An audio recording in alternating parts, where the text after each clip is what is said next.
Welcome to YK network. నేను మీ అనుష. దొరికితేనే దొంగలు, దొరకపోతే దొరలు అన్నట్టు ఉంది కృష్ణా జిల్లా గుడివేడలోని కళ్యాణ వెంకటేశ్వర స్వామి సువర్ణ కిరీట మాయం వ్యవహారం.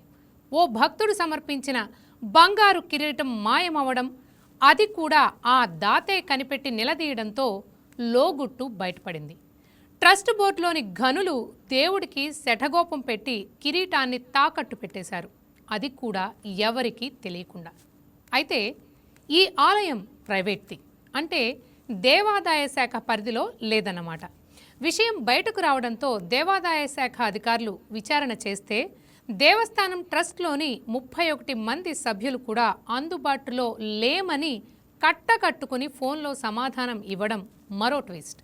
వ్యవహారం ముదరడంతో బంగారం తాకట్టు వ్యాపారి పరారీ అయ్యాడు. చివరికి కేసు నమోదయ్యాక అప్పటి వరకు అందుబాటులో లేమని చెప్పిన ఆలయ ట్రస్ట్ సభ్యులంతా రంగంలోకి దిగి దేవుడి కిరీటాన్ని తాకట్టు నుంచి విడిపించారు. పైగా తాకట్టు పెట్టలేదంటూ ముందు బుకాయించారు. మీడియా ఆధారాలు చూపించేసరికి కిరీటం వ్యవహారం మా కుటుంబ సమస్య, మీడియాకు సంబంధం లేదని దురుసుగా సమాధానం ఇవ్వడం కోసమెరుపు. కళ్యాణ మందిర నిర్మాణ నిధుల కోసమే కిరీటాన్ని తాకట్టు పెట్టినట్టు కమిటీ చైర్మన్ అంగీకరించారు. తప్పు జరిగిందని మన్నించాలని కోరారు. అయితే ఇక్కడ ఎన్నో లాజిక్లున్నాయి. ఎవరికి వారు గుడి కట్టుకోవడంలో తప్పులేదు. దేవుడు అందరివాడు కాబట్టి ఎవరైనా విరాళాలు ఇవ్వచ్చు. అలా వచ్చిన భారీ విరాళాలు సద్వినియోగం అవుతున్నాయో లేదో లెక్క చెప్పాల్సిన బాధ్యత కమిటీలపై ఉండదా? దేవుడి నగలను, నిధులను దుర్వినియోగం చేసేసి ఇది మా కుటుంబ సమస్య అంటే సరిపోతుందా? చిన్న తిరుపతిగా పేరున్న శ్రీకాకుళం జిల్లా కాశీబుగ్గ వెంకటేశ్వర ఆలయంలో గత నవంబర్లో తొక్కిసలాట జరిగింది. అది కూడా ప్రైవేట్ గుడే. ఆ ఘటనలో 10 మందికి పైగా చనిపోయారు. మరి ఇలాంటి తప్పులకు ఎవరు బాధ్యత వహిస్తారు? ప్రైవేట్ ఆలయాల ముసుగులో జరిగే అక్రమాల సంగతేంటి? ఇలాంటి ఆలయాలను దేవాదాయ శాఖ పరిధిలోకి తీసుకురావాల్సిన అవసరం లేదా? ఇదే ఇవాల్టి మన టాపిక్. ఈ టాపిక్పై డిబేట్ను అందించడానికి సనాతన ధర్మ పరిరక్షణ సమితి అధ్యక్షులు కిరణ్ కుమార్ గారు, అలాగే విశ్వ హిందూ పరిషత్ కడప జిల్లా అధ్యక్షులు నందారపు చెన్నా కృష్ణారెడ్డి గారు మనతో ఉన్నారు. ఇక మరో గెస్ట్ రాజకీయ విశ్లేషకులు అయ్యప్ప గారు మరి కాసేపట్లో మనతో జాయిన్ అవుతారు. సార్ నమస్తే అండి. నమస్తే అమ్మా. సార్ ఏంటి సార్ ఇది? అసలు దేవుడి నగలకే పరిరక్షణ లేదు. పైగా అసలు ఏంటంటే అక్కడ ఏం జరిగిందో వింటుంటే అసలు సినిమా స్టోరీని తలపిస్తుంది. ఫస్ట్ ఏమో అసలు ఎవరు 30 మంది ట్రస్ట్ సభ్యులు ఉంటే ఒక్కళ్ళు కూడా అవైలబిలిటీ లేరండి. ఒక పోలీస్ ఆఫీసర్ వచ్చి ఇన్వెస్టిగేట్ చేద్దామని అక్కడికి వెళితే ఎవరూ లేరని చెప్పడం. పైగా ఇంకా విషయం ఏంటంటే అది కనపడడం లేదని ఏదైతే దాత స్వామివారికి ఇచ్చారో కిరీటం, అది కనపడలేదు స్వయంగా ఆయనే అడగడం, సరైన సమాధానం రాకపోవడం, అప్పుడు ఆయనకు అనుమానం రావడం. అంటే ఇక్కడ రకరకాల క్వశ్చన్స్. అంటే అసలు మనం ట్రస్ట్ పెట్టుకునేదే ఇలాంటి నిధులు కానివ్వండి, హుండీలో వచ్చిన విరాళాలు కానివ్వండి, ఏమైనా కానివ్వండి దుర్వినియోగం కాకూడదు, సద్వినియోగం కావాలి. వీళ్ళందరూ జవాబుదారీగా ఉంటారని కదా నమ్మకంతో కమిటీ సభ్యులను ఎన్నుకుంటారు. అంటే ఇక్కడ మనము ఎలా అర్థం చేసుకోవాలి ఈ సంఘటన? కిరణ్ కుమార్ గారు మీరు చెప్పండి ముందు. ఏం లేదు, ఇది వచ్చిన అవకాశాన్ని వాళ్ళు ఆసరాగా తీసుకున్నారు. అంటే ధర్మము, వీళ్ళు ధర్మ పరిరక్షణ అంటూ, గుడి అంటూ, దేవుడు అంటూ దేవుడిని అడ్డం పెట్టుకొని వీళ్ళు బతకడానికి చూస్తున్నారే గాని ఆ దైవాన్ని, దైవత్వాన్ని, సనాతన ధర్మాన్ని యొక్క విలువలను కాపాడడానికి అయితే లేరు వీళ్ళు. ఖచ్చితంగా మామూలుగా ఎవరింట్లో అయినా సరే ఇంట్లో ఉన్న బంగారం అవసరాన్ని కుదవ పెట్టాలంటేనే చాలా బాధపడతారు. ఇంట్లో ఉన్న బంగారం ఒకసారి కుదవ పెట్టామంటే పతనం మొదలవుతుంది. ఎంత కష్టమైనా భరించాలి కానీ ఇంట్లోని బంగారం కుదవ పెట్టకూడదు అనేది మన సనాతన ధర్మం యొక్క నియమం. అంటే దాని ద్వారా వచ్చేటటువంటి ఒక సందేశం అది. ఖచ్చితంగా ఎవరైనా ఇళ్లలో బంగారు అవసరానికి కుదవ పెడుతున్నారంటే ఇంక వాళ్ళ యొక్క జీవన విధానంలో ఎన్నో ఆటంకాలు ఏర్పడుతూనే ఉంటాయి. అలాంటిది దైవానికి ఇచ్చినటువంటి బంగారాన్ని వీళ్ళు అవసరానికి అని చెప్పి తాకట్టు పెట్టామని చెప్పడం చాలా బాధాకరం. ఇక్కడ ఒకసారి మొదట వీళ్ళు ట్రస్ట్ స్టార్ట్ చేసినప్పుడు ధర్మం ప్రకారం చాలా వినయంగా, చాలా భక్తిగా ఉంటారు. ఒకసారి ఫండ్స్ రావడము, జనాభా పెరిగిపోవడం చూడంగానే అదేదో వీళ్ళ యొక్క టాలెంట్ ద్వారా వచ్చేసింది, వీళ్ళ యొక్క మంచితనంతో ఇన్ని డొనేషన్లు వస్తున్నాయని అహంకారం, గర్వం పెరుగుతుంది. అది పెరిగినప్పుడు ఖచ్చితంగా ఆయన వెంకటేశ్వర స్వామి వదిలిపెట్టాడు. తిరుమలలో ఏ విధంగా అయితే దొంగలను ఆయన ప్రత్యక్షంగా పట్టిస్తాడో అదే విధంగా ఎక్కడున్నా సరే ఒకనొక రోజున దొంగల యొక్క విధానం బయట పడాల్సిందే. అది సాక్షాత్ ఎవరైతే డొనేషన్ ఇచ్చారో కిరీటం వారికే ఆ అనుమానం రావడం, పట్టుకోవడం బాధాకరంగా ఉంది. ఇది ఖచ్చితంగా ట్రస్ట్ సభ్యులు దీనికి బాధ్యత వహించాలి. ప్రజలు కూడా ఇదే విధంగా ప్రతిదానికి అంటే ప్రశ్నించే తత్వం ఉండాలి. మనం డొనేషన్ ఇచ్చేసాం కదా ఆడికి అయిపోయిందని లేకుండా మనం ఇచ్చిన డొనేషన్ సక్రమంగా ఉపయోగపడుతుందా లేదా సార్, డొనేట్ చేసిన వాళ్ళకు ఉండే ఇంత పెద్ద మొత్తంలో డొనేట్ చేసినప్పుడు అసలు వాళ్ళకి ఎలాంటి హక్కులు ఉంటాయి సార్ డోనర్స్ కి? మా డోనర్స్ కి ఇప్పుడు బైలాస్ అనేది ఒకటి ఉంటుంది. మా ట్రస్ట్ బైలాస్ అనేసి వాళ్ళు కొన్ని రూల్స్ అండ్ రెగ్యులేషన్స్ పెట్టుకో ఉంటారు. దాని ప్రకారమే ఏ గుడికి ఆ గుడికి సపరేట్ గా ఉంటాయి అవి. ట్రస్ట్ కి అనేది కామన్ గా బైలాస్ కొన్ని ఉంటాయి. వీళ్ళు ఎక్స్ట్రాగా ఏదైనా యాడ్ చేసుకోవచ్చు, కానీ కామన్ బైలాస్ అనేది గవర్నమెంట్ ఇచ్చేసింది. ట్రస్ట్ కు సపరేట్ బైలాస్ ఉంటది, సొసైటీకి ఒక బైలాస్ ఉంటది, ఒక్కొక్క దానికి ఒక నిర్దిష్టమైనటువంటి బైలాస్ అనేవి ఉంటాయి. దాంట్లో వీళ్ళ యొక్క సభ్యులు ఏ విధంగా ప్రవర్తిస్తున్నారు, మళ్ళీ సభ్యుల్ని ఎట్లా మార్చాలి, ఏ విధంగా అనేది ఖచ్చితంగా బైలాస్ లో ఉంటది. ఇంకొకటి, మనం డొనేషన్ ఇస్తున్నప్పుడు మనం ఆ సభ్యులతో, ట్రస్ట్ సభ్యులతో మాట్లాడి వాళ్ళతో ఏదైనా డీల్ చేసుకుంటున్నామా, రాస్తున్నామా ఏంటి అనేది కూడా మనకు కూడా ఒక క్లారిటీ ఉంటే, ఈ విధంగా ఇచ్చిన సొమ్ము దీనికే ఖర్చు పెట్టాలి, నేను ఈ విధంగా ఇచ్చిన ఫలానా వస్తువు కావచ్చు, ఇది ఫలానా దానికి ఉపయోగించాలి, ఒక ఆభరణం కావచ్చు, ఫలానా సమయంలో ఈ ఆభరణాన్ని వాడేదానికి నేను ఇస్తున్నాను, ప్రతిసారి ఈ ఆభరణం వాడాలి అనేది ఉండాలి. ఏదైనా ట్రస్ట్ వాళ్ళు కూడా ఈ విధంగా ఎవరైనా డొనేషన్స్ ఇస్తే వారికి దానికి సంబంధించినటువంటి పండుగ ఏదైనా వచ్చినప్పుడు వారిని ముఖ్య అతిథిగా పిలిపించి అది యొక్క వాళ్ళు అలంకరించినటువంటి అలంకరణ కూడా చూపించాలి. అప్పుడే దానికి యొక్క విలువలు పెరుగుతుంది. ఉన్నటువంటి వస్తువులు ఏవైతే ఉన్నాయో వాటికి కూడా ఒక రక్షణ అనేది ఉంటుంది తప్పితే ఇది వీళ్ళు చేయడం అనేది ఈ విధంగా అవసరాన్ని చేయడం, ఇది ఇప్పుడు వాళ్ళ పతనానికి ప్రారంభం అవుతుంది. ఖచ్చితంగా ఎవరు కూడా ఒప్పుకోరు దాన్ని, ఏ సంఘమో ఒప్పుకోదు, ఏ ప్రజలు డొనేషన్ ఇచ్చిన వాళ్ళు ఎవరు కూడా ఒప్పుకోరు. ఖచ్చితంగా వాళ్ళ పైన యాక్షన్ ఉంటుంది, ఖచ్చితంగా ఉంటుంది మేడం. కృష్ణారెడ్డి గారు, మీరు చెప్పండి. అంటే ఇప్పుడు ఏదైతే మిస్యూజ్ అనుకోండి, లేకపోతే వాళ్ళు తాకట్టు పెట్టడం ఎవరికి చెప్పకుండా, అసలు ట్రస్ట్ సభ్యుల కన్నా తెలుసా తాకట్లో ఉన్నది మొత్తం అనే విషయం విచారణలో బయటకు వస్తుంది. అయితే ఇలాంటి సంఘటనల తర్వాత ఎలా అంటే, ఇప్పుడు గుడివాడ, అంతకుముందు మనము చూసాం విజయవాడ యనమల కుదురులో గుడిలో కూడా ఏదైతే స్వామివారికి వచ్చిన విరాళాలు మిస్యూజ్ అయ్యాయి, సాక్షాత్తు ఈవోనే, ఆ గుడి ఈవోనే వాటిని మిస్యూజ్ చేశారని చెప్పి విచారణలో తేలింది. అంటే ఇలాంటి సంఘటనల వల్ల ఏంటంటే విరాళం ఇవ్వాలనుకున్న దాతలు కూడా రాకపోవచ్చు ఫ్యూచర్లో, భయపడతారు. ఎవరిని ఎందుకు, ఎలాగో మనం ఇచ్చినా అవి దేవుడికి వెళతాయా అన్న సందేహం అందరిలోనూ వ్యక్తమవుతుంది.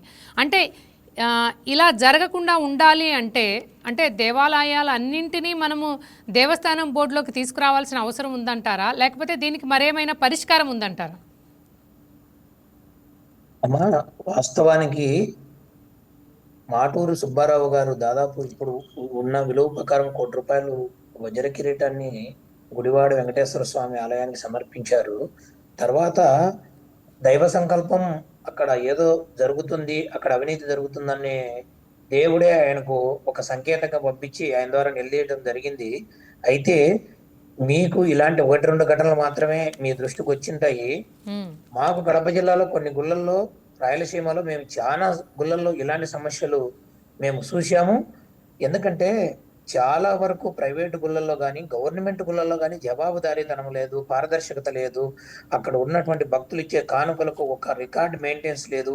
వచ్చిన డబ్బులకు అంటే జమా ఖర్చులు ఇవన్నీ ఇంతవరకు మన కిరణ్ కుమార్ గారు చెప్పినట్టు ఈ ట్రస్ట్ బైలాస్ లో ఉన్నప్పటికీ కూడా ఆ బైలాస్ ను చాలా గుళ్ళు అసలు వాటిని పాటించకపోవడం చాలా దారుణం. మరి దేవాదాయ ధర్మాదాయ శాఖ ఉన్న గుళ్ళల్లో కూడా ఇలాంటి సమస్యలు మనం గతంలో చాలా చూసాం, ఇటీవల చాలా వస్తున్నాయి. అయితే దీని అన్నిటికీ గతంలో 2005 జనవరి 5న మనం విజయవాడలో హిందూ శంకరం పేరుతోటి విశ్వ హిందూ పరిషత్ పెద్ద కార్యక్రమాన్ని నిర్వహించింది. ఈ గుళ్ళు ప్రభుత్వం మరియు ఇలాంటి ఆధీనంలో ఉన్న గుళ్ళు పారదర్శకంగా లేవు, దీంట్లో రాజకీయ జోక్యాలు, అవినీతి ఎక్కువ అవుతుందనే ఉద్దేశంతో గుళ్ళన్నీ కూడా ఒక ధార్మిక పరిషత్ కిందికి తీసుకొని రావాలని సంకల్పము, ఒక దృఢ సంకల్పంతో ఇప్పటికీ విశ్వ హిందూ పరిషత్తు ఆ దిశగా అడుగులేస్తుంది. ఎందుకంటే ధార్మిక వ్యక్తులను, దేవుని పైన అపారమైన వ్యక్తులను నియమిస్తేనే దానికి పారదర్శకతగా ఆ గుళ్ళు నిబద్ధతగా నిక్కచ్చిగా అక్కడున్న ప్రతి రూపాయి ఉపయోగపడుతుంది తప్ప దేవుని సొమ్మును దేవుని నమ్ముకొని గుడికి భక్తులు వచ్చి కానుకలు ఇస్తే దేవుని అమ్ముకోవడానికి సిద్ధమైనటువంటి ఈ ట్రస్ట్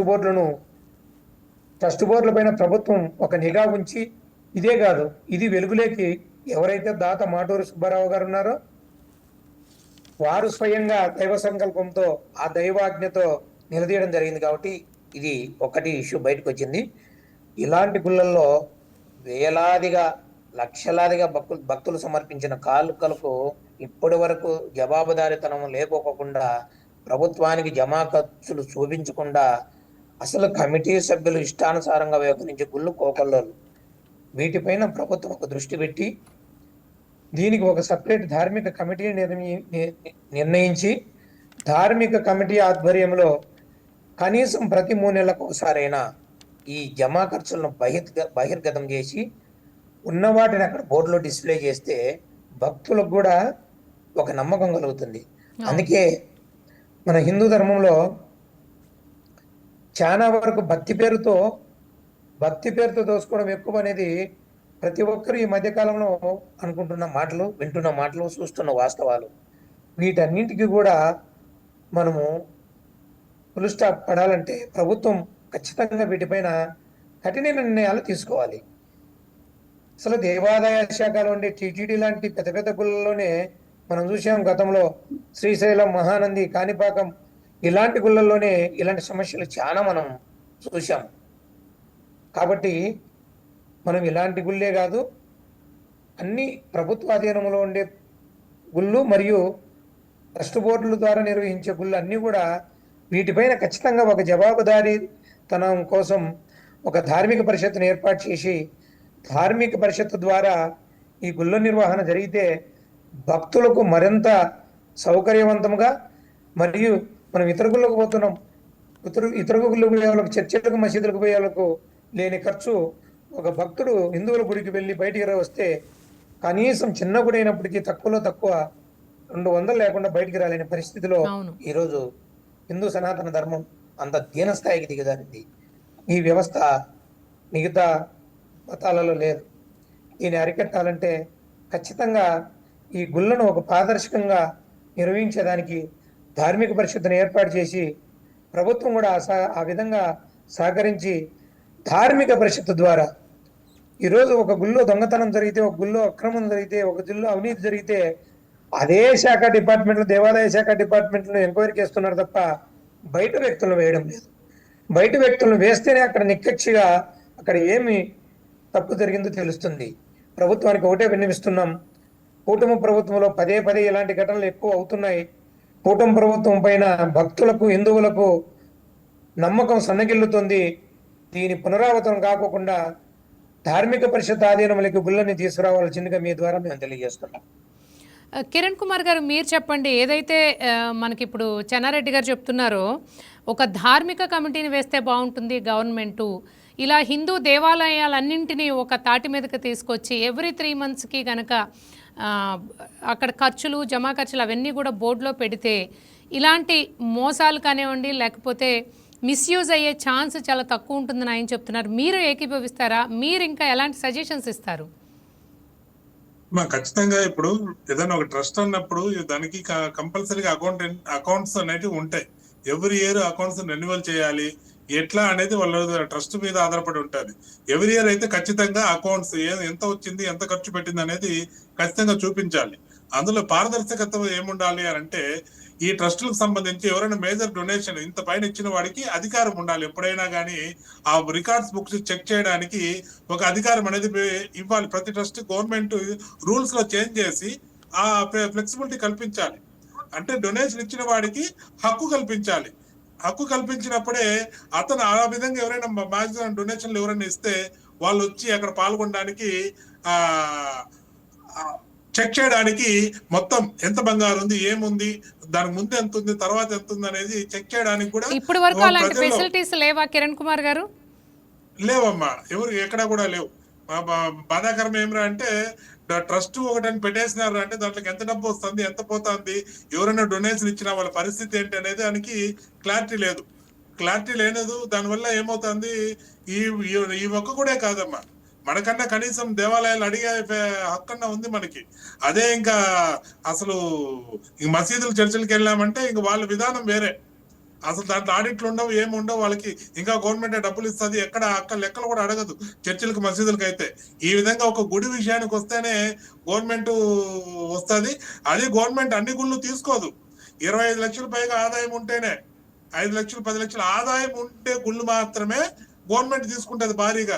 ఇప్పుడు దీనికి కూడా ఆదాయం బాగా వస్తుందంటే ఆ పక్కన ఉన్నటువంటి రాజకీయ నాయకుడు ఎవడో ఒకడు స్కెచ్ వేసి దానికి నేను చైర్మన్ ఉండొచ్చు, దీనికి ఇంత ఆదాయం వస్తుంది కదా, దీన్ని ఎండోమెంట్ కి బలవంతంగా ఇప్పించేయచ్చు అని చెప్పి ఆ రూల్ ఉంది. మళ్ళీ హిందువుల దేవాలయాలు గవర్నమెంట్ బలవంతంగా పెరుక్కునే రూల్ ఉంది, కానీ ఇది పారదర్శకంగా జరిపించే రూల్ లేదు.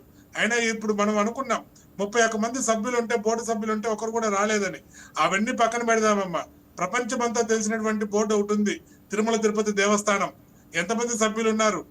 ఏ ఒక్క మీటింగ్ కు కూడా మొత్తం సభ్యులు హాజరు కాల. కానీ ప్రతి ఒక్క సభ్యుడి లెటర్లు మీద దర్శనాలు ప్రతి రోజు జరుగుతున్నాయి. ప్రతిరోజు ప్రతి సభ్యుడు, ఏ సభ్యుడు మిస్ కాకుండా ఎంత కోటా ఉందో దానికి మించి దర్శనాలు పోతున్నాయి. కానీ ఇంతవరకు ఒక్క సభ్యుడు కూడా మీటింగ్ హాజరు కాల.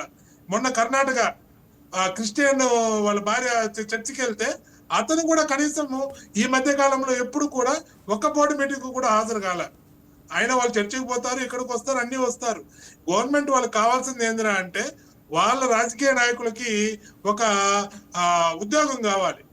పలుకుబడి కలిగిన ఉద్యోగం ఎక్కడ దొరుకుతుంది అంటే మంచి విలువైన ఉద్యోగము దేవాలయాల్లోనూ దొరుకుతుంది. అందులో ఇంక టీటీడీ బోర్డు, లేకపోతే మన Vijayawada Krishnamma board, Kalahasti board, Srisailam board, ఇవన్నీ ఏమరా అంటే అక్కడికి అందరూ బాగా బిగ్ షాట్స్ అంతా వస్తారు, మంచి పేరు ఉంటది. కాబట్టి ఈ ఎమ్మెల్యే కాలేని వాళ్ళు, మంత్రి పదవులు రాని వాళ్ళు అందరినీ కూడా నిరుద్యోగుల కింద అక్కడ చేస్తున్నారు.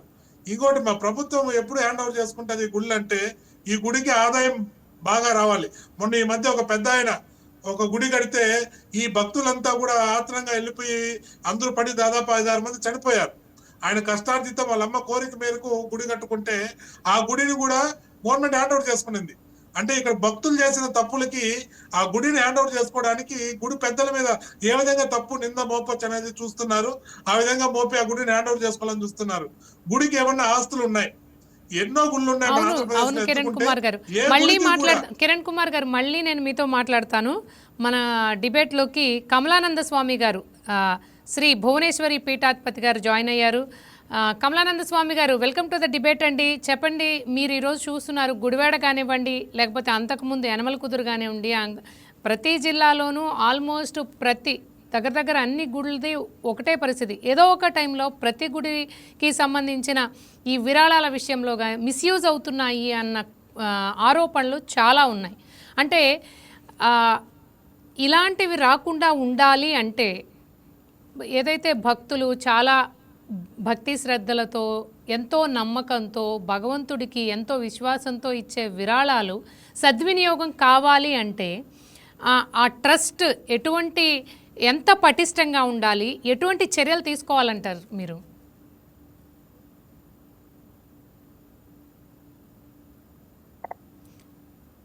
దైవభక్తి కలిగి ఉండాలి. దైవభక్తి అనేది సమర్పణ భావం కలిగి ఉంటుంది.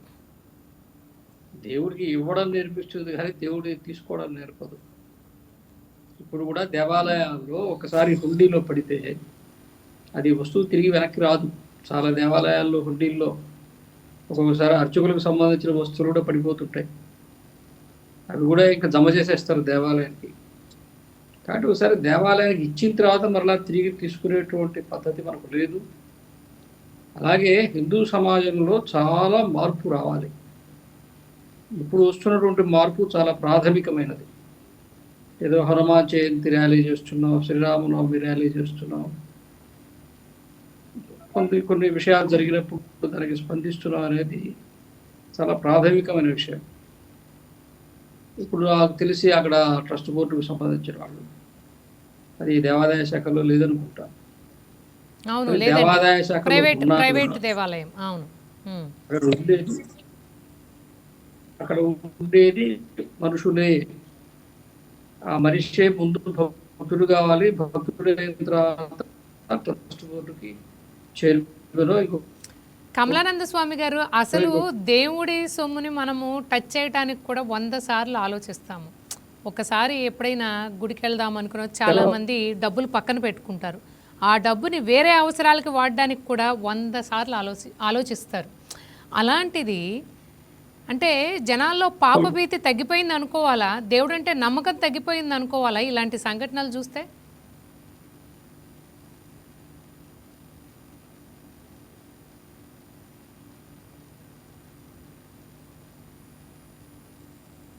కమలానంద స్వామి గారు,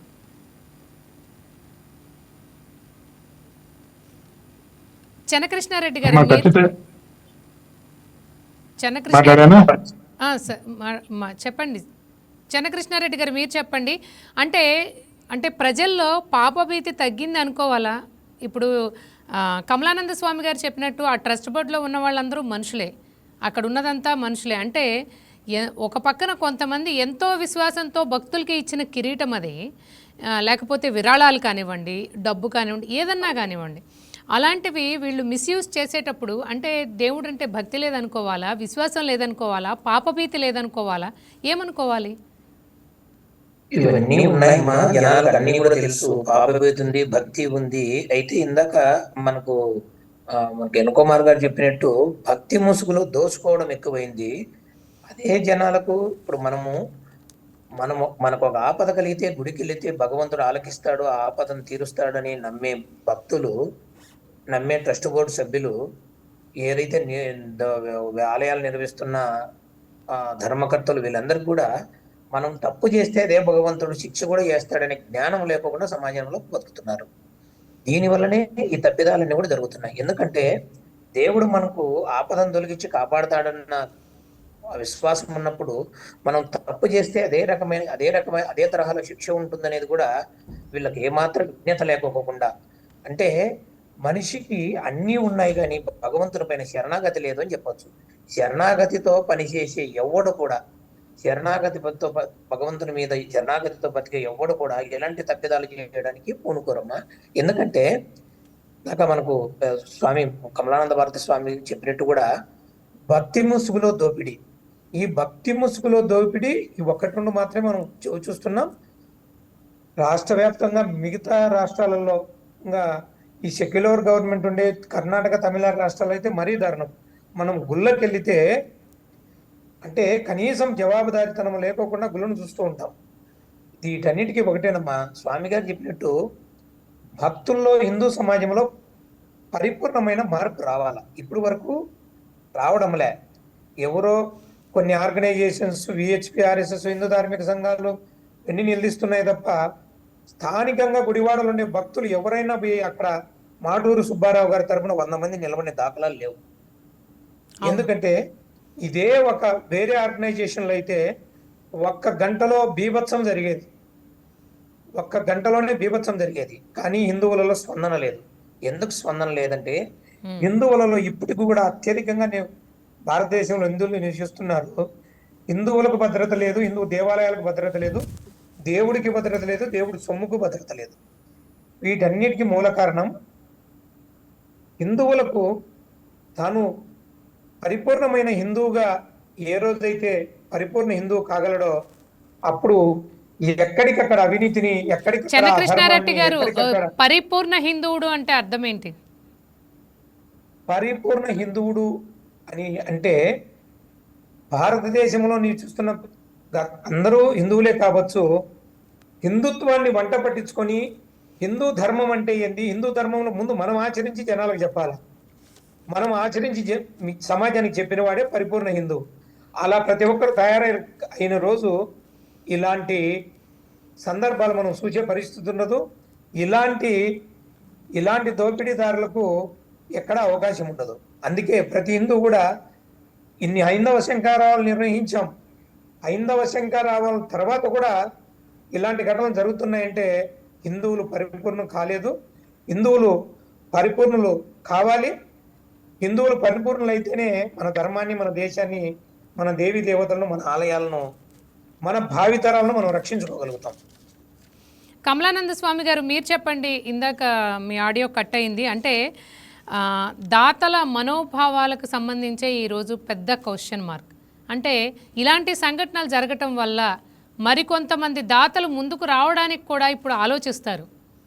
ఎందుకంటే మనం ఇచ్చిన ఏదైతే దేవుడికి సమర్పించుకుంటున్నామో ఆ హుండీ యొక్క మనీకి కానివ్వండి, లేకపోతే ఏదైతే మనం దానం ఇచ్చాం దేవుడికి మనం సమర్పించుకో, వాటికి ఎవరో మిస్యూజ్ చేస్తుంటే ఇంకా ఉపయోగం ఏముంది అని చెప్పి ఎవరో ముందుకు రాని పరిస్థితి అంటే ఫ్యూచర్లో అలాంటి పరిస్థితులు కనపడుతున్నాయి.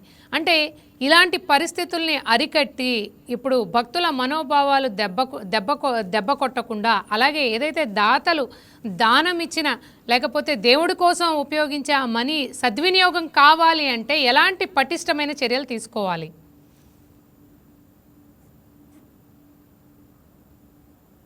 ఏం లేదు, దేనికైనా ఒకటే సమాధానం, అక్కడ ఉండే మనిషి సరిగా ఉండాలి.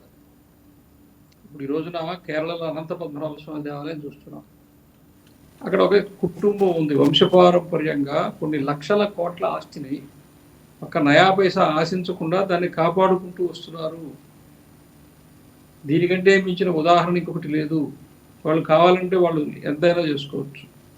మన రాష్ట్రంలో ఇక్కడే మన ఎక్కువ భూమి ఉండేటువంటి దేవాలయం వరాహ లక్ష్మీనరసింహ స్వామి దేవాలయం. ఇది మన సింహాచలం దేవాలయానికి వంశపారంపర్య ధర్మకర్తలు ఎవరు? అశోక్ గజపతిరాజు గారు.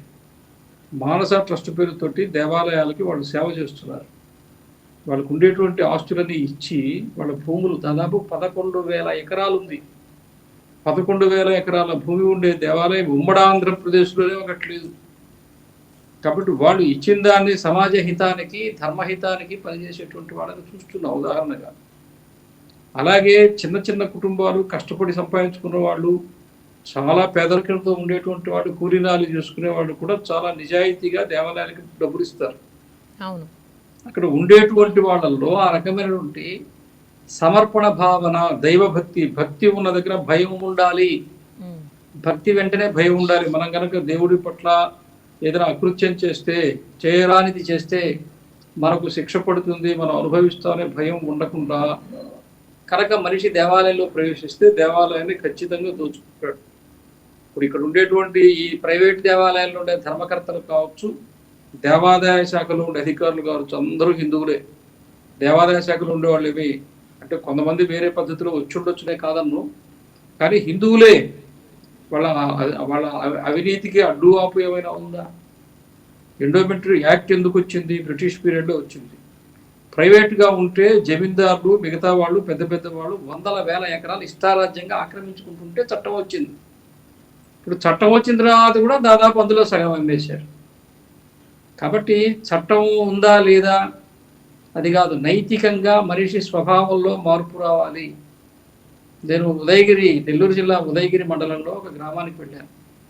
అక్కడ ఒక మాదిగవాడలో ఒక మాదిగ ఆయన భార్య, ఇద్దరు సాఫ్ట్వేర్ ఇంజనీర్లు బెంగళూరులో. వాళ్ళ తండ్రి ఉపాధ్యాయుడికి రిటైర్ అయిన తర్వాత ఆయనకు వచ్చిన మొత్తం డబ్బులన్నీ తీసుకొచ్చి మాదిగవాడలో రామాలయం కట్టించాడు. ప్రతి శనివారం అంటే శుక్రవారం సాయంత్రం బెంగళూరులో పూలమాలలు పెడతారు.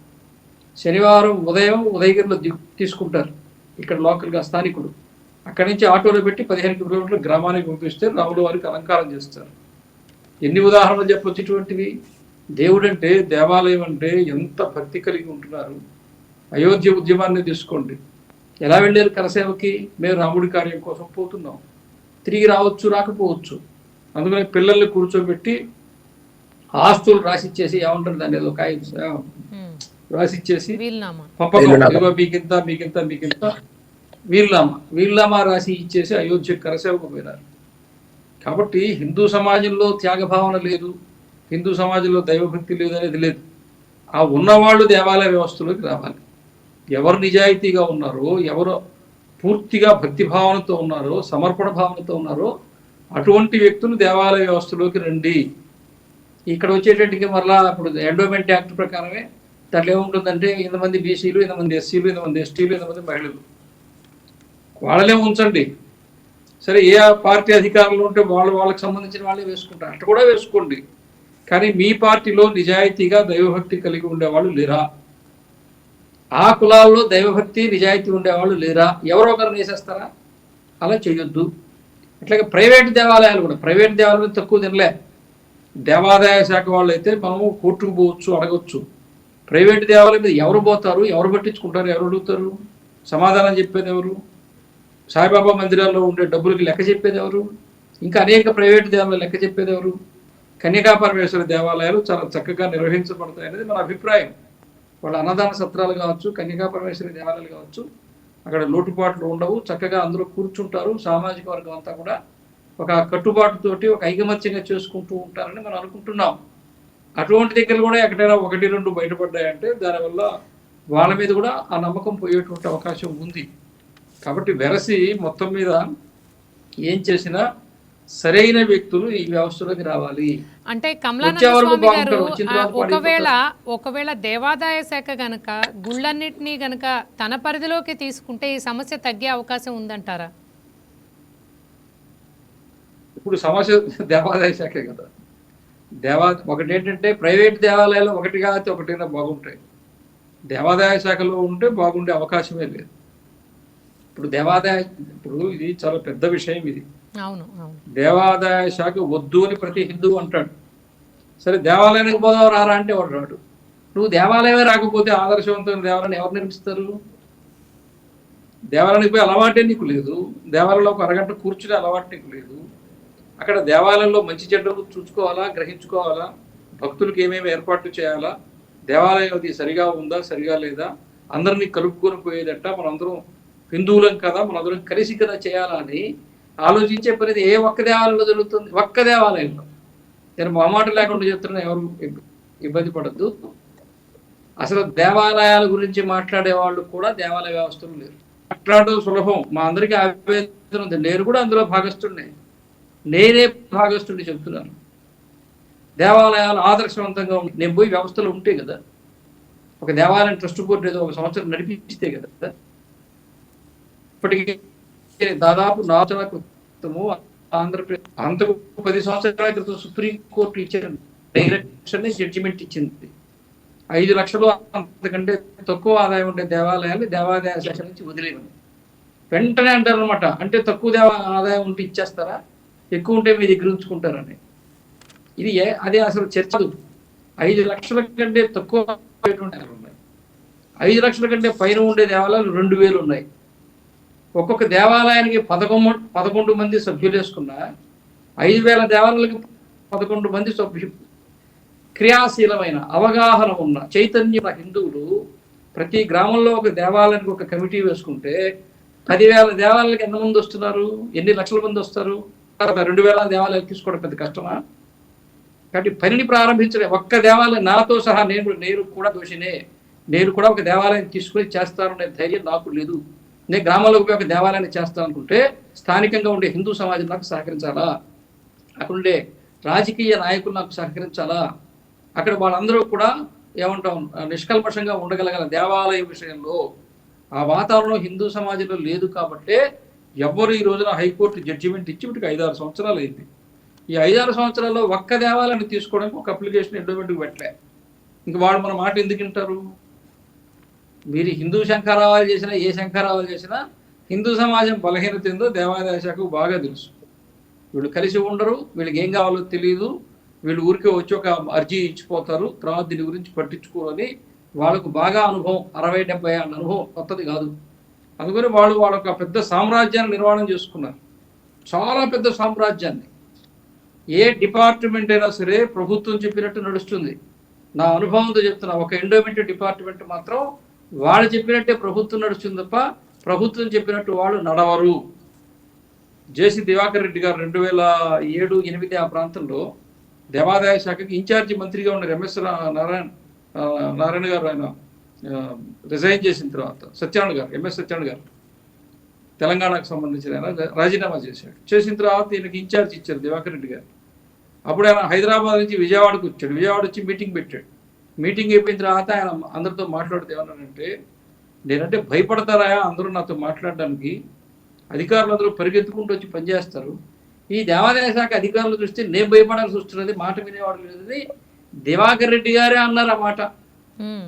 అంటే ఎందుకంటారు, ఎందుకలా ఉంటారు దేవాదాయ శాఖ అధికారులకున్న లాబీ, దేవాదాయ శాఖ అధికారులకున్న లాబీ ఇంకా ఏ డిపార్ట్మెంట్లో గవర్నమెంట్లో లేదు. వాళ్ళే పాలసీ తయారు చేస్తారు, వాళ్ళే పాలసీ ముందుకు తీసుకుపోతారు. ఈ ఎమ్మెల్యేలకి మినిస్టర్లకి ఏమీ తెలియదు, వాళ్ళు చెప్పింది వీళ్ళు సంతకం పెట్టి ముందుకు తీసుకుపోతారు. ఇంతకు మించి ఏమీ జరిగేది లేదు దేవాదాయ శాఖలో. ఇప్పుడు జరిగింది దేవాదాయ శాఖ దేవాలయం కాదు, వాళ్ళు చేసింది చాలా పెద్ద తప్పు, అలా చేయకూడదు. వాళ్ళు తిరిగి ఇచ్చినా సరే వాళ్ళ మీద క్రిమినల్ చర్యలు తీసుకోవాల్సిందే, వాళ్ళ మీద కేసు బుక్ చేయాల్సిందే. వాళ్ళు చేసిన తప్పుకి వాళ్ళు ఖచ్చితంగా ఎంతో కొంత తెచ్చేశారు. తాకట్లో నుంచి హడావుడిగా మీడియా అందరూ అడిగేటప్పుడు ప్రశ్నించేటప్పటికి వాళ్ళ తీసుకొచ్చేసారు తాకట్టు నుంచి. అయితే ప్రశ్న ఏంటంటే ఈరోజు ఆయన అడిగారు, గట్టిగా నిలబడ్డారు కాబట్టి జరిగింది. అదే ఆయనకు అనుమానం రాక లేకపోతే మనం అడగకపోయినట్లయితే ఏమవుతుంది? మనం కొన్ని సందర్భాల్లో నకిలీవి చేయించి పెట్టినా మిగతావి పోతాయి, వీళ్ళని చూసి మిగతా దేవాలయాల్లో కూడా అన్ని పోతాయి. అంతే కదా. అంతే, ఒకరిని చూసి ఒకరు నేర్చుకుంటారు, బలహీనం అవుతుంది. కానీ ఒకటి గుర్తుపెట్టుకుని, నెల్లూరు జిల్లాలో జలదంకి దేవాలయంలో, వేణుగోపాల స్వామి దేవాలయంలో 2004లో 3 దొంగలు అక్కడ పంచలోహ విగ్రహాలు దొంగిలించారు. దొంగిలించిన తర్వాత ఒక 15-20 రోజులకి ఒక ఆయన కావలి హాస్పిటల్ నుంచి పోలీసులకు ఫోన్ చేశాడు. హాస్పిటల్లో జాయిన్ అయి ఉన్నాడు. ఆయన పోలీసులు వచ్చిన తర్వాత మేము 3 కలిసి దేవాలయంలో దొంగతనం చేశాం. వాటిని మేము కాల్చి ముక్కలు చేసి పలానా కంప చెట్లలో పెట్టున్నాం. మేము 3 దొంగతనం చేస్తే ఒకడు యాక్సిడెంట్లో చనిపోయినాడు, ఒకడు పురుగుల మందు తాగి చనిపోయినాడు.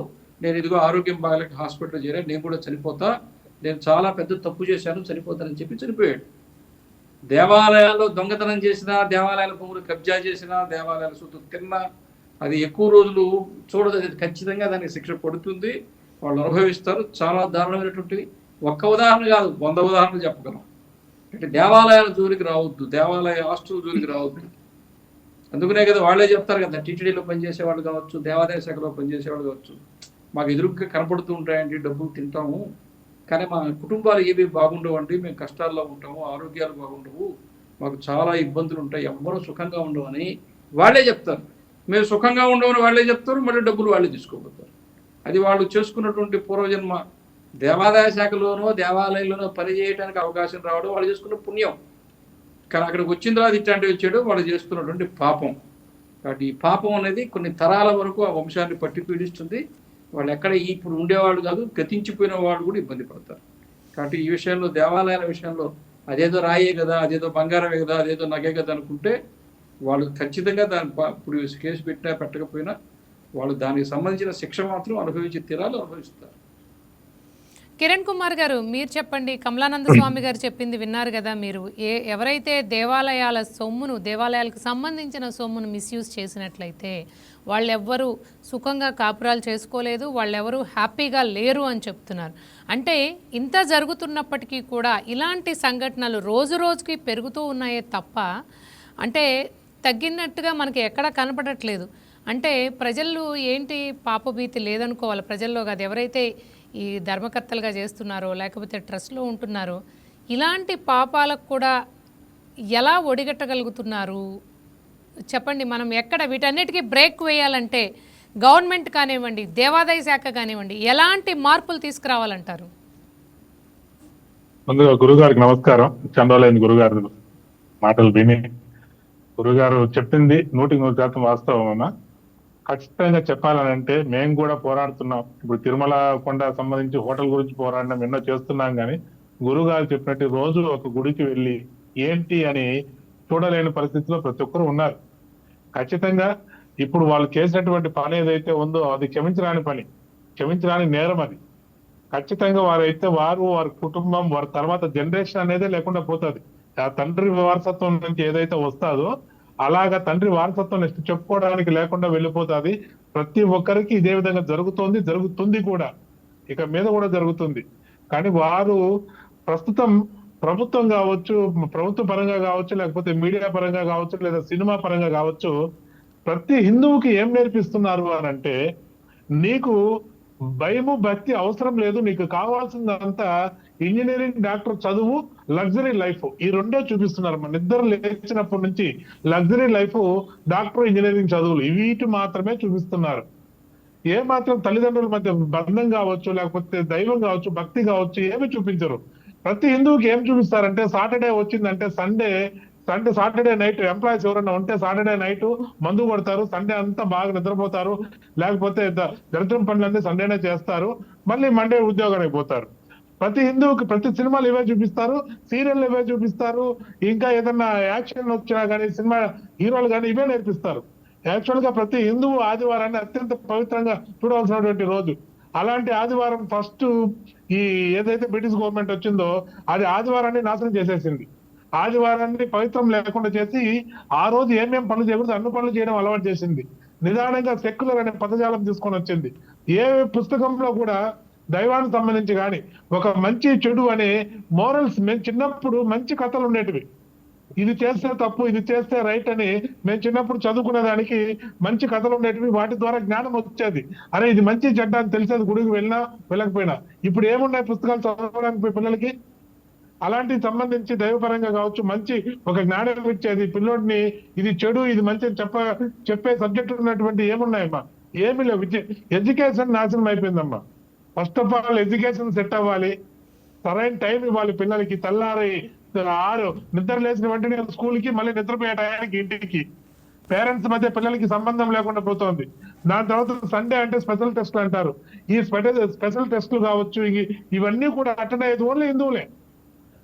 క్రిస్టియన్స్ సండే అయితే తెల్లారి 9 గంటలు లేచిపోతారు, చర్చిలో కూర్చొని 1 గంటకి తిరిగి వస్తారు, 4 గంటల సేపు మినిమం చర్చిలో కూర్చుంటారు. ఇంకా ముస్లిమ్స్ అంటే రోజుకు 4 సార్లు 5 సార్లు కాకపోయినా డైలీ 2 టైమ్స్ లేదా శుక్రవారం కంపల్సరీ మసీదుకి పోతారు. ఈ విధంగా మనకి ఎక్కడుంది? మన హిందువులు ఏ తల్లిదండ్రులు పాటిస్తున్నారు? బిడ్డలు చూసుకొని ఏ తల్లిదండ్రి అయినా ఒక ఆదివారమో లేకపోతే పండుగ వచ్చిన రోజు ఇంకొక రోజు ఎప్పుడైనా గుడికి పోదామంటే ఆ రోజు చికెన్ తెచ్చుకున్నాం తిన్నామో వద్దులే అంటారు గుడికి. ఇక మిగతా 6 రోజులు స్కూలు, కాలేజీ, వ్యాపారము, సంపాదన దీని మీద సరిపోతుంది. గుడికి వెళ్ళడానికి కూడా సమయం లేకుండా గడుపుతున్నది కేవలం హిందువులు.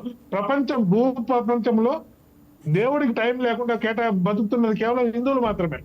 కానీ ప్రపంచానికి దైవత్వం కావచ్చు, దైవం సంబంధించినటువంటి విషయాలు కావచ్చు నేర్పించింది ఈ హిందువులే, ఈ సనాతన ధర్మమే. ఖచ్చితంగా తల్లిదండ్రులు మేల్కోవాలి, ఏం జరుగుతుంది అని చుట్టుపక్కల ప్రజల బాధ్యత కలగాలి. కేవలం భక్తి కాకుండా భక్తి కోసమే బతుకుతున్నారు. భక్తిలో కొంచెం భక్తి కూడా ఉండాలి. ప్రజల్లో ఉండాలి, భక్తుల్లో ఉండాలి, అలాగే సభ్యుల్లో ఉండాలి. సభ్యులు దేవాలయంలో చేరుతున్నారు అని అంటే అది వాళ్ళ సంపాదన కోసం చేరుతున్నారు తప్పితే దేవుడి మీద భక్తితో కాదు. గురువు గారు అన్నట్టు భక్తితో ఎవరు చేరడం లేదు అక్కడ. కేవలం ఇక్కడ ఈ గుళ్ళో ఎక్కువ డబ్బులు వస్తున్నాయి, ఇక్కడ పోతే మనకు ఆదాయం బాగుంటది, పై ఆదాయం బాగుంటది అనే దీంట్లోనే పోతున్నారు. అమ్మ గతంలో మనకి ఇంట్లో నుంచి ఏదన్నా తక్కువ, గుడిలోకి ఏదైనా తక్కువ అయితే వాళ్ళ ఇంట్లో ఉన్నట్టు వస్తువులు కుదవబెట్టి గుడికి ఇచ్చేవాళ్ళు, గుడిని బాగు చేసేవాళ్ళు. ఇప్పుడు గుళ్ళో ఎందుకు చేరుతున్నారంటే గుళ్ళో ఏమన్నా ఉంటే వాటిని కుదవబెట్టి వీళ్ళు ఇల్లు బాగు చేసుకుందామని చూస్తున్నారు. కానీ 4-5 ఏళ్ళు బాగుండొచ్చు, 10 ఏళ్ళు వీళ్ళకి తరం బాగుండొచ్చు. దాని తర్వాత అతను రోగాలతో అతను మంచాన పడతాడు. వాళ్ళ బిడ్డలకి సంతాన పాపల్యం లేకుండా, లేదంటే ఏదో గొడవలు విడిపోవడాలు, ఇలాంటివి ప్రతి ఒక్క దగ్గర చూస్తున్నామమ్మా. మా తిరుపతి నుంచే చెప్పాలి అని అంటే ఎంతో మంది రోగాలతో తాపబతుకుల మీద ఉన్నారు. ఇప్పుడు కొంతమంది చచ్చిపోయినారు, కొంతమందిని అయితే వారి బిడ్డలకు చంపేసి అది సంథింగ్ జాబ్, నాన్న డ్యూటీలో ఉంటే అమ్మ నాన్న డ్యూటీలో ఉంటే చనిపోతే వాళ్ళకి జాబ్ వస్తుంది. ఆ విధంగా అట్లాంటి నికృష్టులకి బిడ్డలు చంపేసి ఉద్యోగాలు తీసుకునే వాళ్ళు ఉన్నారు, చాలా మంది ఉన్నారు. అంటే వీరు ఆ క్షణం సుఖపడటానికి చూస్తున్నారు తప్పితే జీవితంలో సుఖం అంటే ఏందని తెలియక బతుకుతున్నారు వీళ్ళు. ఖచ్చితంగా గురువు గారు అన్నట్టు ప్రతి హిందువు ఏదో ఒక గుడిని రెగ్యులర్ గా, మా గురువు గారు అన్నట్టు మాలాంటి వాళ్ళు ఖచ్చితంగా రోజు ఏదో ఒక గుడిని చూసుకొని ఆ గుడికి వెళ్తూ వస్తూ ఉండి అక్కడ ఉన్నటువంటి సభ్యులతో మాట్లాడుతూ ఉంటే ఖచ్చితంగా అక్కడ ఉన్నటువంటి సభ్యులకు భయం కలుగుతుంది. అరే ప్రశ్నించేవాడు వస్తున్నాడు, ఒక భయం వస్తుంది. దాంతో పాటు డొనేషన్ ఇచ్చేవాడు ఏం చేస్తున్నాడు అంటే అతని పేరు గుళ్ళో రాయించుకునేస్తే చాలు, ఇంకా పట్టించుకోవడం లేదు, వెళ్ళిపోతున్నాడు. అంటే కిరణ్ కుమార్ గారు, ఈరోజు మనం బోర్డు సభ్యుల్ని కాంటాక్ట్ చేయడానికి స్వయానా పోలీస్ ఆఫీసర్ ట్రై చేస్తేనే అతీగతి లేదు. 30 మంది మేము అవైలబిలిటీలో లేము అని చెప్పి సమాధానం వచ్చింది. మరి సామాన్యులు ప్రశ్నిస్తే దాన్ని అసలు పట్టించుకుంటారంటారా? సామాన్యుడికి హక్కు ఉంటుందమ్మా. ఇప్పుడు బోర్డు సభ్యులు అంటే ఏమని అంటే వాళ్ళకు ఒక అహంకారం, దేవుడి తర్వాత మేము అనుకుంటేనే ఈ దేవుడు దర్శనం ప్రజలకు వస్తుందనే అహంకారం నెత్తికెక్కినప్పుడే ఇలాంటి సమాధానాలు వస్తాయి. సో అందుబాటులో లేనటువంటి వారిని ఆ గుడికి సభ్యులుగా వేసుకోవడమే వెనక ఉన్నటువంటిదే కుట్ర. అంటే ఈ ప్రజెంట్ ఆ గుడి ఎప్పుడు స్టార్ట్ అయిందో ఆ వివరాలు నేను కనుక్కోలేకపోయాను. గుడి స్టార్ట్ అయినప్పుడు ఆ ట్రస్ట్ పెట్టినప్పుడు ఉన్నటువంటి మహానుభావులు ఏ ఉద్దేశంతో పెట్టారో తెలియదు. దాని తర్వాత వారసత్వంగా తీసుకుంటున్నారో లేదంటే ఎలక్షన్ రూపంలో దాన్ని తీసుకుంటున్నారో ఆ సభ్యత్వం తీసుకున్నారో తెలియడం లేదు. కానీ 30 మంది సభ్యులు ఉండడమే ఫస్ట్ తప్పమ్మా. ట్రస్ట్ అంటే మినిమం 3 లేదా 5 మంది 7 మంది, 30 మంది 40 మంది సభ్యులు ఉన్నప్పుడు మనకు ఒక సామెత ఉంది, మంది ఎక్కువైతే మజ్జిగ పలచన అవుతుంది అని. పెరుగు మజ్జిగ అయిపోయి ఇంకా మజ్జిగ కూడా నీళ్ళు అయిపోతుంది అని. ఆ విధంగా ట్రస్ట్ సభ్యులు కూడా ఎక్కువ మంది అయిపోతే చెప్పేవాళ్ళు, సలహాలు ఇచ్చే వాళ్ళు సంఖ్య పెరుగుతుంది తప్పితే ఆడ పాటించే వాళ్ళు, దాన్ని నిర్వహించే వాళ్ళు తక్కువ అయిపోతారు. ట్రస్ట్ సభ్యులు ఎప్పుడు తక్కువ ఉండాలి. వారు ప్రతి సంవత్సరం వారు చేసే పనిని రొటేషన్ చేసుకుంటూ ఉండాలి. ఈ సంవత్సరం నేను ఈ పని చేశా ఈ సభ్యుడిగా, వచ్చే సంవత్సరం ఇంకో పని, మీరు ఈ పని చేయండి రొటేషన్ చేసుకుంటూ ఉంటే అక్కడ గుడి యొక్క పనులు బాగా జరుగుతాయి. ప్రతి సభ్యుడికి పని చేసే వాళ్ళ యొక్క పరిచయాలు బాగా జరుగుతాయి. ఒక భయం అనేది కూడా ఉంటది. గవర్నమెంట్ ఏదైనా చేసేట్టుగా ఉంటే గుడిలో ఎవరైనా డొనేషన్ ఇస్తే అతనికి హక్కు కల్పించాలి. కనీసం రికార్డ్ చూడాలన్నా ఏదో ఒక రోజు లేదు, ఒక సర్టన్ టైం అనేది 3 నెలలకు లేదా నెలకు ఒకసారి 3 నెలలకు ఒకసారి ఆ వీక్లీ రికార్డ్స్ మంత్లీ రికార్డ్స్ చూసే అధికారము ఇంత డొనేషన్ ఇచ్చే వారికి అనేది ఈ ట్రస్ట్ నియమాల్లో ఒక నియమం పెట్టాలి ఖచ్చితంగా. వీరికి హక్కు ఉంటుంది చూడడానికి అని. అప్పుడే ట్రస్ట్ సభ్యులకు కూడా భయం అనేది ఉంటుంది. ఖచ్చితంగా ఒక మంచి తీరుతెన్నుకు వస్తుంది. కాకపోతే నేను మనం మీడియా ముఖంగా వైకటి ఛానల్ తరఫున నేను ప్రజలకు చెప్పేది ఏమంటే, దయచేసి మీరు కానీ మీ బిడ్డలు కానీ పెళ్లి కాకుంటే మీరు పెళ్ళయి బిడ్డలు ఉంటే బిడ్డలతో పాటు వారంలో కనీసం ఒక్క రోజు గుడికి వెళ్ళి ఒక అరగంట కాదు, మొదట 5 నిమిషాలు గుడిలో కూర్చొని రావడానికి ప్రయత్నం చేయాలి అని నేను మన వైకే టీవీ ఛానల్ తరపున నేను ప్రతి ఒక్కరిని చూసే ప్రతి ఒక్కరిని నేను వేడుకుంటున్నా. దయచేసి వెళ్ళి రండి. అప్పుడే మనం అంటే ఏంది తెలుస్తుంది మనకు. అంటే గుడిలోకి వెళ్ళి కూర్చున్నప్పుడు ఖచ్చితంగా బిడ్డలు అడుగుతారు, ఎందుకు వస్తున్నాము ఏంటి ఇది అని అడుగుతారు. అప్పుడు చెప్పగలగాలి, మనం మినిమం అని చెప్పగలగాలి. ఇది మన ధర్మం అమ్మ, దీని వల్ల ఇంత మంచి జరుగుతుంది, ఇక్కడికి వస్తే ఇంత ప్రశాంతంగా ఉంటది, మనకు ఇక్కడ వచ్చి కూర్చున్న తర్వాత మనలో ఉన్నటువంటి దుష్టశక్తులు అన్ని తొలగి మనకు ఒక మంచి ఆలోచన విధానం వస్తుంది, ప్రశాంతమైన విధానం వస్తుంది. ఇలాంటి పిల్లలకు ఉపయోగపడేటివి. నువ్వు శ్లోకాలు చెప్పేసి ఓకే కిరణ్ కుమార్ గారు, నేను మళ్ళీ మీతో మాట్లాడతాను. ఒకసారి చెన్నకృష్ణారెడ్డి గారితో కూడా మాట్లాడదాం. కృష్ణారెడ్డి గారు, మీరు చెప్పండి. కిరణ్ కుమార్ గారు ఏమంటున్నారంటే, ఎవరైతే దాతలు పెద్ద మొత్తంలో విరాళాలు ఇస్తారో వాళ్ళకి కూడా అంటే ఈ లెక్కలు చెక్ చేసే ఫెసిలిటీ కనుక రూల్స్ అండ్ రెగ్యులేషన్స్లో పెడితే అప్పుడప్పుడు వాళ్ళు చెక్ చేస్తూ ఉంటే ఇలాంటివి మనం కొంతవరకు నివారించవచ్చు అని ఒక సజెషన్ ఇస్తున్నారు. మీరు ఏకీభవిస్తారా దాంతో? ఖచ్చితంగా ఏకీభవిస్తామమ్మా. దీనితో పాటు మనం ఎవరైతే విశిష్ట దాతలు అంటే కిరణ్ కుమార్ గారు చెప్పినట్టు ఒక మొత్తం అంటే 1000-2000 కాకుండా ఒక విశిష్ట దాతల కింద వాళ్ళకు కూడా ఈ దేవాలయ పరిరక్షణలో పర్యవేక్షణలో వాళ్ళను కూడా భాగస్వాములు చేసుకోగలిగితే ఈ కమిటీ సభ్యులు ఆ గుడి పారదర్శకంగా నిబద్ధతగా జరిగే ఛాన్స్ ఎక్కువ ఉంటుంది. అలాగే మనలాంటి వాళ్ళం కూడా ఇందాక స్వామీజీ గారు చెప్పినట్టు 1-2 గుళ్ళు కనీసం మన పర్యవేక్షణలో నిర్వహించినప్పుడే మిగతా సమాజానికి ఆదర్శమవుతుంది. ఓహో, హిందూ సమాజం కూడా, హిందువులు కూడా, దాతలు కూడా, దేవుని భక్తులు కూడా స్వయంగా గుళ్ళు చాలా ట్రాన్స్పరెంట్గా నిర్వహించగలుగుతారనే భావన ఈ సంకేతం ప్రజల్లోకి వెళితే చాలా బాగుంటుంది. ముందుగా ప్రతి భక్తుడు కూడా గుడికి వెళ్ళడంతో పాటు అక్కడ జరుగుతున్నటువంటి విషయాలపైన కమిటీ వారిని కానీ అక్కడున్న అర్చకుని కానీ, ఎందుకంటే కమిటీ వాళ్ళు ఈరోజు 31 మంది సభ్యులుంటే ఎవరు అందుబాటులో లేదు, అక్కడ ఉన్నది అర్చకులు మాత్రమే. కనీసం అర్చకులతోనైనా, ఏమయ్యా నేను ఈ గుడికి 1,00,000 రూపాయలు విరాళం ఇచ్చాను, గుడి ఎలా నడుస్తుంది, ఇబ్బందుల్లో ఉందా, ఆర్థికంగా బాగుందా, పూజలు కైంకర్యాలు ఎలా నిర్వహిస్తున్నాయి, ఇలాంటి విషయాలపైన అప్పుడప్పుడు విశిష్టదాతలైనా కూడా చర్చించగలిగితే, గుడికి వెళ్ళి చర్చించగలిగితే వాళ్ళు అక్కడున్న కమిటీ వాళ్ళకు చెప్పడం జరుగుతుంది. అర్చకులు, ఓహో ఇక్కడికి వచ్చినటువంటి దాతలు కూడా గుడిపైన నిఘా ఉంది, మనం నిబద్ధతగా ఉండాలనే భయం కమిటీకి ఉంటుంది. మనం ఏం చేస్తున్నాం, ఏదో విశేష రోజుల్లో పెళ్లి రోజు, పుట్టినరోజు, పండగ రోజు మనం గుడికి వెళ్ళి దండ పెట్టుకొని వస్తున్నాం తప్ప ఆ గుడిలో జరిగే లోటుపాట్లు, ఆ గుడి విధి విధానాలు, ఆ గుడి మెయింటెనెన్స్ ఖర్చులు జమ ఇవేమి కూడా విశిష్టదాతలకు కూడా ఎవ్వరికి పట్టడం లే. అయితే అలా కొన్ని సందర్భాల్లో నేను కూడా కొన్ని గుళ్ళకు 1,00,000 పైన విరాళాలు ఇచ్చిన గుళ్ళకి వెళ్ళి అడిగితే దొంగ తిరుగుడు సమాధానాలు ఎక్కువ. 10 లక్షలు ఇచ్చిన వాళ్ళు మమ్మల్ని అడగడం లేదనేది, 50 లక్షలు ఇచ్చిన వాళ్ళు అడగడం లేదనేది, అంటే వ్యంగ్యమైన మాటలు. ఇవి ఎవరు మాట్లాడతారంటే, నాకు స్వామీజీ చెప్పినట్టు, ఎవరైతే ధర్మం పైన దేవుని పైన భక్తి భావం లేకుండా కేవలం దేవుని నమ్ముకోవడం కాకుండా దేవుని అమ్ముకోవడం కోసమే దేవాలయాలకు నిర్వహణలోకి వచ్చిన వ్యక్తులు మాత్రమే ఇలాంటి మాటలు మాట్లాడతారు. దేవుని పైన నమ్మకం, దేవుని పైన భక్తి, దేవుని పైన విశ్వాసం ఉన్న ఎవడు కూడా ట్రాన్స్పరెంట్ గా ఉంటాడు, ఏ తప్పు చేయడు. అయితే ఈ రోజుల్లో అలాంటి గుడులు మీనమేషాలు మనం లెక్కేస్తే 100కు 1-2 కూడా లేవు. వీటిపైన అసలు హిందూ దేవాలయాలు అంటేనే సమాజానికి ఒక రకమైన నెగిటివ్ ఫీడ్బ్యాక్ వెళ్ళే పరిస్థితి వచ్చింది. ఖచ్చితంగా దయ ఉంచి, ఇది మీ గతంలో కూడా మీరు దేవాలయాల పైన చాలా పోరాటాలు చేశారు, అందులో మమ్మల్ని ఇన్వాల్వ్ చేశారు. కొన్ని సమస్యలు మీరు చేసిన ప్రోగ్రాంకు ఒంటిమిట్టకు ముఖ్యమంత్రి గారి ఒక సమస్య క్లియర్ చేసిన సందర్భం కూడా ఉంది. ఇలా మీడియా ముఖంగా మీరు గుళ్ళపైన చేస్తున్న పోరాటం నిజంగా మా అందరికంటే అభినందనీయం.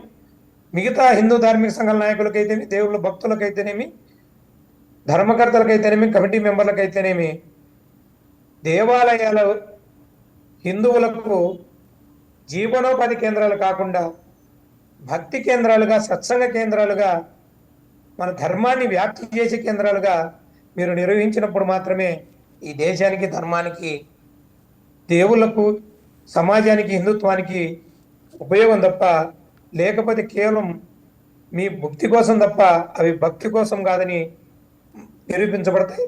దయవుంచి దేవాలయాలను భక్తి కోసం కాకుండా భక్తి కోసం, సమాజ హితం కోసం నిర్వహించాలని మీ ద్వారా నేను తెలియజేస్తున్నాను. అలాగే చెన్నకృష్ణారెడ్డి గారు, ఏదైతే మనం ఈ గుడివాడ గుడి దేవుడికి వెంకటేశ్వర స్వామికి సమర్పించిన కిరీటం వ్యవహారంలో వాళ్ళు అంతా తెలిసిన తర్వాత మీడియా ప్రశ్నిస్తుంటే, ట్రస్ట్ సభ్యులు కానివ్వండి, లేకపోతే ఆ ఆలయ ధర్మకర్తలు కానీ, ఇది కుటుంబ వ్యవహారం అనడం ఎంతవరకు సమంజసం అంటారు? అసలు దేవాలయం ఏది కూడా కుటుంబ వ్యవహారము అని చెబితే వాళ్ళంత మూర్ఖులు ఒకరు ఉండరమ్మా. ఎందుకంటే ఏ దేవునికి ఈరోజు తిరుమల దేవస్థానం కానించి పెద్ద పెద్ద దేవాలయాలు అన్నింటికి కూడా సింహాచలం, అన్నవరం, శ్రీశైలం, మహానంది, దుర్గమ్మ, విజయవాడ, ఇవన్నీ కూడా కాళహస్తి, కాణిపాకం, ఇవన్నీ కూడా ఏ దేవుళ్ళకు కూడా ఆస్తులు కానీ, వజ్రాలు కానీ, నగలు కానీ వాళ్ళ పూర్వీకుల నుండి, వాళ్ళ తల్లిదండ్రుల నుంచి దేవతలకు వచ్చినవి కాదమ్మా. భక్తులు ప్రేమపూర్వకంగా భక్తితో సమర్పించినటివి.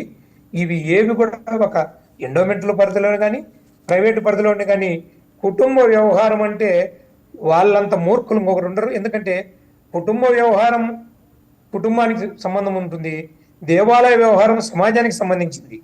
దేవాలయ వ్యవహారాన్ని, హిందూ సమాజానికి సంబంధించిన వ్యవహారాన్ని కుటుంబ వ్యవహారం అనడంలో ముందు వాళ్ళపైన క్రిమినల్ కేసులు బుక్ చేయాలమ్మా. ఆ 31 మంది పైన ముందు క్రిమినల్ కేసులు బుక్ చేసి ఆంధ్రప్రదేశ్లో ఉండే మిగతా దేవాలయాల అన్నింటికి కూడా ఇలాంటి కనువిప్పు కావాలంటే ముందు వీళ్ళపైన క్రిమినల్ కేసులు బుక్ చేయాలి. ఎందుకంటే ఒక దేవాలయ సంబంధించిన విషయాన్ని కుటుంబ వ్యవహారంగా ఏ రోజైతే అని మాట్లాడుతున్నారో వాళ్ళంతా విజ్ఞత లేని వాళ్ళు ఇంకెవరు ఉండరమ్మా. కిరణ్ కుమార్ గారు, మీరు చెప్పండి. అంటే ఈరోజు ఏదైతే ఇక్కడ అవినీతి జరిగింది, లేకపోతే ఏదో అక్రమంగా తాకట్టు పెట్టుకుంటున్నారని ఈరోజు ప్రజలైతే కానివ్వండి, గుడివాడ చుట్టుపక్కల ప్రాంత ప్రజలు ఏదైతే మాట్లాడుకుంటున్నారో, ఈ విషయంలో ఇప్పుడు ట్రస్ట్ పైన లేకపోతే వాళ్ళపైన ఎలాంటి చర్యలు తీసుకునే అవకాశం ఉందంటారు? వాళ్ళకి ఏమైనా అసలు శిక్ష పడే అవకాశం ఉందా? ఖచ్చితంగా చట్టం ప్రకారం అయితే వాళ్ళు శిక్ష పడాలి. ఎందుకంటే అతను అన్నట్టు అది కుటుంబ వ్యవహారం అంటే అది ఇంట్లో చూసుకోవాలి. దేవాలయం అన్నప్పుడు అది కుటుంబ వ్యవహారం కాదు, అది సమాజానికి సంబంధించింది, అది భక్తులకు, హిందుత్వ సనాతనానికి సంబంధించింది. కాబట్టి అతను దాన్ని కుటుంబ వ్యవహారం ఉన్నప్పుడు ఎక్కడ కూడా అతను ఎవరి దగ్గర డొనేషన్ తీసుకోకూడదు. ఎవరి దగ్గర డొనేషన్లు తీసుకోకుండా తన సొంత నిధులతో చేస్తున్నప్పుడు నీకు నిధులు ఎక్కడున్నాయి ఏంటి అనేది ఎవరికి అడగడానికి హక్కు ఉండదు. కానీ ఎప్పుడైతే నువ్వు డొనేషన్ తీసుకుంటున్నావు, ₹1 డొనేషన్ తీసుకున్నా కానీ రెస్పాన్సిబిలిటీ అనేది ఉండాలి. ఖచ్చితంగా మనం అకౌంటబిలిటీ అనేది మన దగ్గర నుంచి ఉంటుంది. ₹1 తీసుకున్న డొనేషన్ అనేది లేకుండా సొంత డబ్బులతో ఎప్పుడైతే చేస్తామో దానికి ఎవరికి హక్కు ఉండదు, అడగడానికి ఎవరికి హక్కు ఉండదు. అది వారి ఇష్టం, చెప్పాల్సిన పని కూడా ఉండదు. ఎప్పుడైతే మనం డొనేషన్ తీసుకుంటున్నామో అప్పుడు హక్కు ఉంటుంది ఖచ్చితంగా. ఆ హక్కుతోనే కదా అతను అడిగాడు కిరీటం ఎక్కడ అని. అతనికి హక్కు లేకపోతే అడిగే పని లేదు. అతనికి హక్కు లేదు, కిరీటం ఇది కుటుంబ సమస్య అని ఖచ్చితంగా అతను అనుకొని ఉంటే ఆ కిరీటం తేవాల్సిన పని లేదు, నా ఇష్టం అని చెప్పింటాడు. అతనికి కూడా తెలుసు ఈ విధంగా చేయడం తప్పని తెలుసు కాబట్టే యుద్ధ ప్రాతిపదికన వెళ్ళి డబ్బులంతా సేకరించుకొని ఎక్కడైతే కుదవ పెట్టారో అక్కడ నుంచి ఆ కిరీటాన్ని తీసుకొని అక్కడ పెట్టారు. లేదంటే అది వాళ్ళకి ఖచ్చితంగా దెబ్బ పడుతుందని తెలుసు, శిక్ష పడుతుందని. కాబట్టి ఖచ్చితంగా ప్రతి భక్తుడి విధంగా బాధ్యత కలగాలి. ఇప్పుడు నిజంగా అతను అక్కడ దేవుడు అక్కడ పూజారుల కన్నా నిజమైన భక్తుడు ఎవరు అంటే అతను చెప్పి డొనేషన్ ఎవరైతే ఇచ్చారో అతనని చెప్పాలి. ఎందుకంటే అకౌంటబిలిటీ ఉంది, అతనికి ఇచ్చిన దానికి ఎంత ఇచ్చినాము దాని బాధ్యతగా నిర్వహించారా లేదా, దాన్ని కాపాడుతున్నారా లేదా అని చూసే బాధ్యత కూడా ఉండాలి. ఒకసారి ఇచ్చేస్తే అక్కడికి అయిపోయిందని కాదు. మనం ఏదైనా డొనేషన్ ఇస్తున్నాము అంటే ఎవరికైనా దానం చేస్తే, అంటే మనం దాన రూపంలో ఎవరికైనా వ్యక్తులకు ఇచ్చేసిన తర్వాత అది అడగాల్సిన పని లేదమ్మా, అది ధర్మం కాదు. కానీ ఇక్కడ భక్తి రూపంగా ఒక అభివృద్ధి కోసం, ఒక మంచి అడగడం కోసం ఇస్తున్నాం. అక్కడ నీ హక్కు ఉంటుంది అడగడానికి. నేను ఇచ్చింది ఏమైంది, ఇది ఎందుకు ఇక్కడ లేదు అనే హక్కు మనకు ఉంటుంది. కాబట్టి ప్రతి భక్తుడు తెలుసుకోవాలి ఏ విధంగా మనము డొనేషన్ ఇవ్వడం ఇంపార్టెంట్ కాదు, దాన్ని ఏ విధంగా సక్రమంగా పోతుందా లేదా అనేది ఇంపార్టెంట్. ఎందుకంటే ఒక దేవాలయం గాన ఒక తప్పుడు దారిలో అక్కడ ఉన్నటువంటి వ్యక్తులు నడుచుకుంటే ఆ ఒక్క దేవాలయానికే కాదు, ఆ చుట్టూ ఉన్నటువంటి సమాజం మీద దాని ఎఫెక్ట్ పడుతుంది. పూర్తిగా సనాతన ధర్మం మీద ఇంతేనా అనే అవగాహన కలుగుతుంది. అదే ఒక వ్యక్తి అనుకోండి, అతను పక్కన పెట్టేస్తారు. ఆ వ్యక్తి అతను దీంట్లో లేడు, పర్సనల్ గా లేడు, ఒక సమాజంలో ఉన్నాడు. ఒక భక్తిలో ఉన్నప్పుడు ఖచ్చితంగా అకౌంటబిలిటీ ఉండాలి. ఖచ్చితంగా ప్రతి గుడిలోనూ ఈ విధంగా అడిగే వాళ్ళు ముందుకు రావాలి. ప్రతి ఒక్కరు చాలా మంది డొనేషన్లు ఇచ్చింటారు, వాళ్ళు కూడా వచ్చి ప్రశ్నించాలి. అందులో ఎండోమెంట్ దీంట్లో ఉండేవి కూడా చాలా వాటిల్లో నగలు లేవమ్మా. చాలా గుళ్ళల్లో ఎండోమెంట్ హ్యాండ్ ఓవర్ లో ఉన్నటువంటి గుళ్ళల్లో కూడా చాలా వాటిలో లేవు. ఎందుకంటే ఎప్పుడు గవర్నమెంట్ వచ్చినా కానీ వాళ్ళ రాజకీయ నాయకులు ఉంటారు కాబట్టి వాళ్ళు గతంలో ఉండేటివి పట్టించుకోకుండా ఇప్పుడు వచ్చేటివి ఏ విధంగా తినాలి అని చెప్పి వాళ్ళు ఎక్స్ట్రాగా తినేసి వెళ్ళిపోతున్నారు. ఇటు రాజకీయ నాయకులు వచ్చిన వాళ్ళు ప్రతి ఒక్కరు ఏం చేస్తున్నారంటే ఆ దేవాలయానికి వచ్చిన డబ్బులను భద్రంగా అకౌంటబిలిటీ పబ్లిక్ లో పెట్టాలి అవి, కానీ పబ్లిక్ లో పెట్టడం లేదు. ఎందుకు పెట్టడం లేదు అంటే పబ్లిక్ లో పెడితే తెలిసిపోతుంది. నెక్స్ట్ వచ్చినప్పుడు ఖచ్చితంగా ఇంత అమౌంట్ అనేది చూపించాలి, ఇన్ని నగలు అనేది చూపించాలి. కాబట్టి వీళ్ళకి తినడానికి ఉండదు. దాని వల్లనే ఖచ్చితంగా వీళ్ళు అకౌంటబుల్ అంటే ఓపెన్ గా పెట్టడం లేదు. ముందు ఓపెన్ గా పెట్టడం అలవాటు చేయాలి, దాని ఒక చట్టం తేవాలి. అప్పుడే మొత్తం అనేది ట్రాన్స్పరెన్సీ వస్తుంది, ఇలాంటి దౌర్భాగ్యాలు జరగకుండా ఉంటాయేమో. ఓకే కిరణ్ కుమార్ గారు, థ్యాంక్ యూ సో మచ్ అండి. ఈరోజు డిబేట్లో పార్టిసిపేట్ చేసినందుకు చెన్నకృష్ణారెడ్డి గారికి, అలాగే కమలానంద స్వామి గారికి, అలాగే కిరణ్ కుమార్ గారికి థ్యాంక్ యూ సో మచ్. ఇవి ఇప్పటివరకు ఉన్న updates. This is Anusha signing off.